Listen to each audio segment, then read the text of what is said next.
Here I'm going to jump all the way down to chapter 14, and I would like to do problem 14.1, which is a two-star problem using method of separation of variables to solve a one-dimensional wave equation with homogeneous Dirichlet boundary conditions. So the wave equation is written right here. We have two time derivatives, d square u by dt square is a coefficient, 1 over pi square in this case, times the second spatial derivative, d square u by dx square. The interval is from 0 and 1, time is positive, and then by the rule of thumb we have two time derivative, two spatial derivatives, so we need four side conditions, right? And the four side conditions are here. So we have two boundary conditions, which corresponds to the x derivatives, and the boundaries are at 0 and 1. And these are the homogeneous Dirichlet boundary conditions. And then we have two initial conditions for time 0, right? This is right here and here.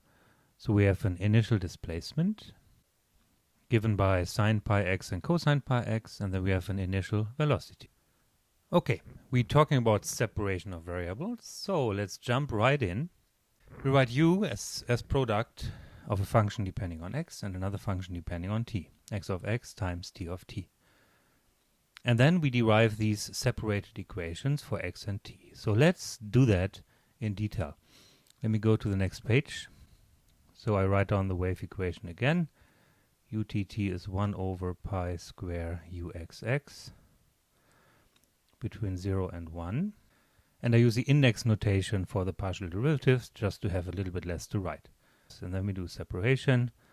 U is x of little x, t of little t, and then we sub in the derivatives, right? So if we do one time derivative, this will only act on the t function, so we get t prime of t.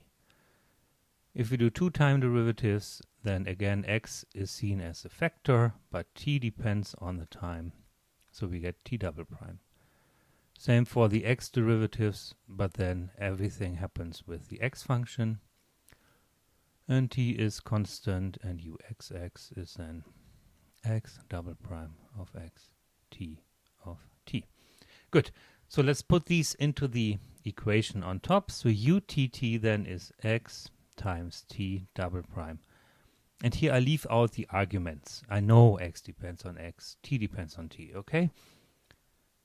Then this equals 1 over pi square, and then I use the second x derivative times t. And now I would like to move everything that depends on t on one side and everything that depends on x to the other side. So then we have t double prime divided by t equals x double prime divided by pi square x. Now the pi square is just a constant, right? It doesn't really matter if you put it on the left or on the right. So here I have chosen to put it with the x's. So this now depends only on t. This depends only on x. So this means they have to be constant. So then I can write t double prime over t is equal to minus lambda x double prime divided by pi square x is equal to minus lambda, and lambda is a constant. And I talked about the minus sign. You can do it happily without the minus sign. It is just a common thing to actually use a minus sign here. And of course this is also how I have it in the book, so I better keep it.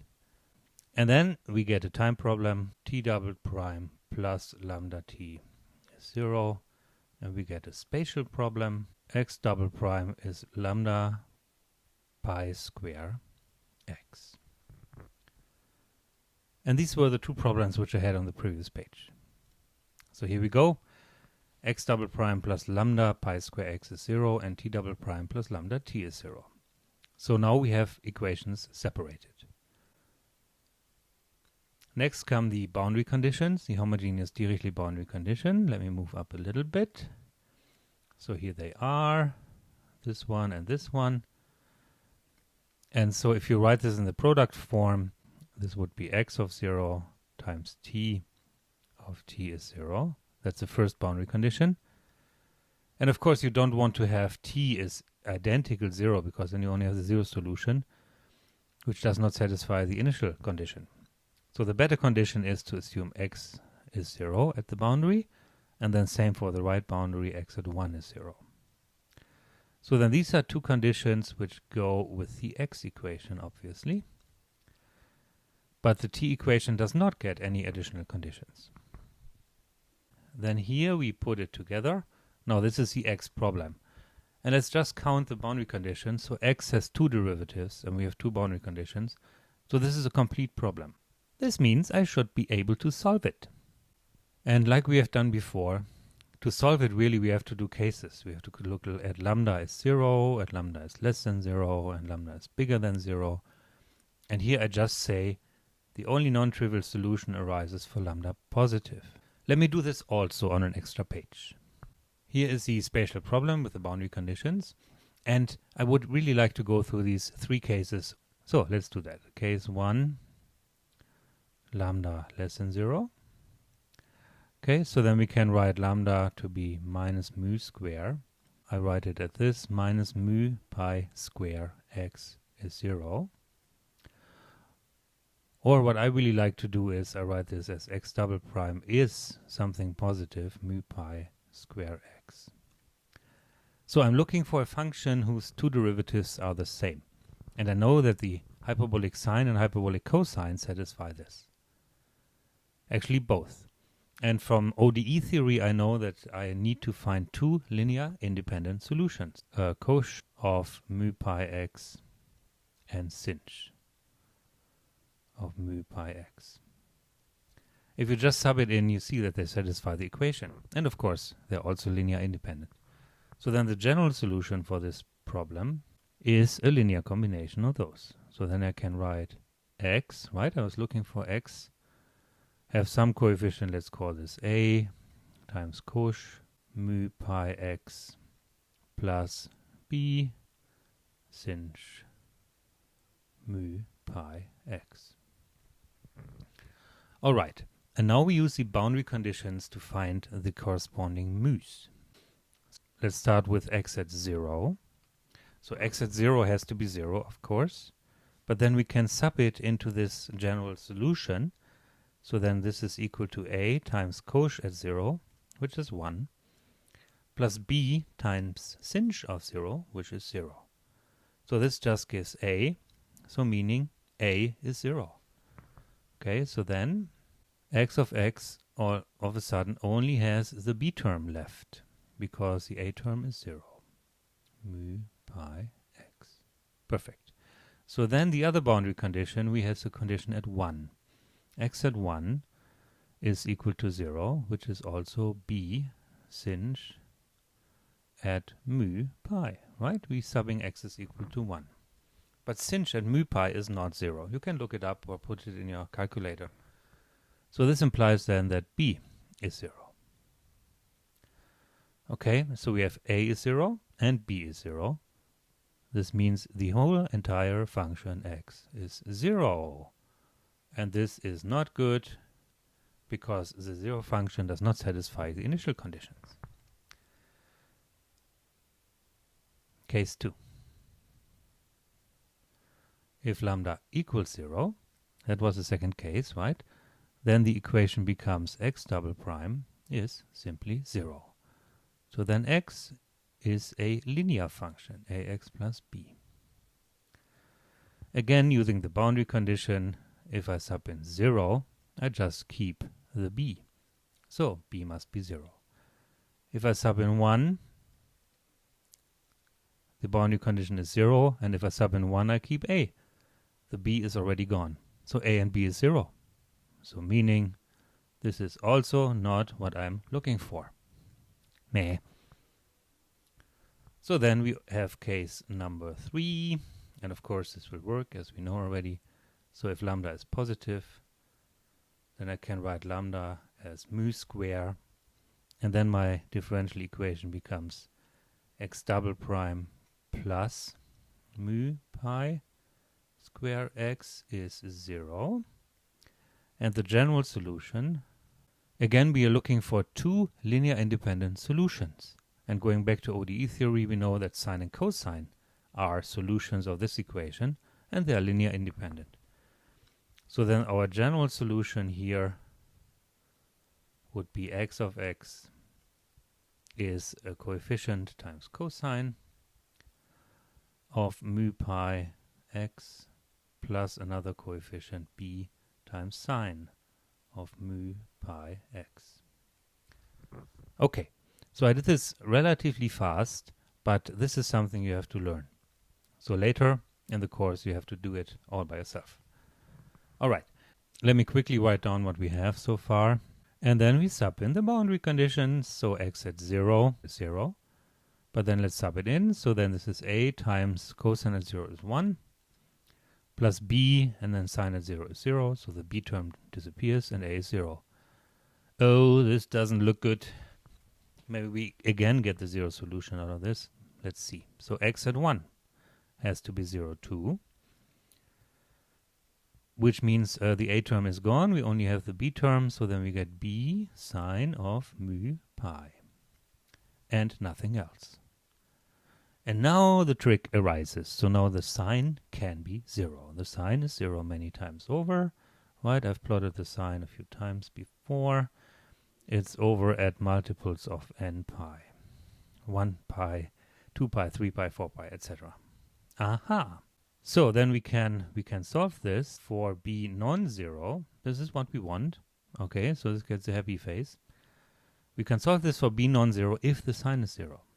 If sine of mu pi is 0, that means mu pi is equal to n pi. Hoo-hoo! Oh, that's cool. So then this means mu is equal to n. What does it mean for lambda? Right, we have written in this case lambda is mu square, so then this would be n square. We found eigenvalues for the spatial problem. This is a notion which will come later in more generality again. Let's come back to our notes again. Here I show the general solution again, and then we did our game with the boundary conditions, and so then we find the eigenvalue lambda n is n square, and the corresponding eigenfunction to be xn is sine of n pi x. And now for these n, for only these n, for only these lambda n, we need to solve the time equation, the t equation. And the t equation was t double prime plus lambda t is 0. Okay, and now we sub in the lambda, so we get t double prime plus n square t is 0. Now n square is a positive number, so then again using ODE theory, we know that the solutions are cosine and sine, two linear independent solutions. So in general, Tn is a linear combination of sine and cosine with the coefficients an and bn. Okay, so this arises here now for the third time in this one problem. This is stuff you need to know. Good. So then we can come back to the product. So really we want to look at xn times tn. So this is the sine n pi x from up here, and then the linear combination of the time dependence from down there. Good. And then comes the wonderful, famous superposition principle, where we can sum up all these terms with the index n is 1 to infinity. Okay, so all this goes into the sum, but now we let the index n vary, and this is our idea of a general solution for the problem we're just looking at. So then there's one step missing, which is the initial conditions. We usually do this at the end. At the initial condition, we set t is equal to 0. So let's just put in t is 0 here, and t is 0 there and there. Okay. Cosine at 0 is 1, sine at 0 is 0. So what we then keep is only the an term from the bracket, and the sum becomes a sum an sine n pi x. If we do the time derivative, now you have to do it in your head. So let's remove all this bit here. If you do the time derivative, the cosine becomes the n or minus n sine nt. And the sine, if you differentiate this, becomes the n cosine nt. And then you sub in 0. And then it shows that the sine term here will be 0, the cosine term will be 1 with an additional n. So you get the coefficient nbn. Okay. So then 14.1, 14.2 are sine series, pure sine series for the initial conditions. As these are sine series, we can write the coefficients as sine with the sine series formula. So an is 2 integral from 0 to 1 u of x0 sine of n pi x. And nb, this entire coefficient nb, would be the Fourier sine coefficient of du by dt. Let us check what the initial conditions were. So this guy here was sine pi x and cosine pi x. This dude here, the initial velocity was actually 0. Oh, that's cool. I can integrate 0. Everybody can integrate 0. And so then from here we get very quickly that all the bn's are 0. So the integral for an we actually need to solve. And so here we go. We write down the initial condition again, sine pi x cosine pi x, and we use a double angle formula. This is 1/2 sine of 2 pi x. So then this is of the form sine of n pi x, where this n is equal to 2. And we're integrating this with sine n pi x. Okay, so there we use orthogonality again. And this is only non-zero if n is equal to 2. And this is what I do here. So this is only non-zero if n is equal to 2. If n is not 2, this has to be 0. So then for the n is 2 case, we have then to solve 2 integral from 0 to 1, 1/2 of sine of 2 pi x square dx. That would be the coefficient a2. And I leave it up to you to integrate this out using integration by parts. And so then this becomes 1/2. So we only get one coefficient which is non-zero, which is a2. So then putting it back together, so we only get a2, nothing else. The bn's are all gone. Only the second coefficient here carries something. So we can use sine of 2 pi x and cosine of 2t. So u is 1/2 sine of 2 pi x, cosine of 2t.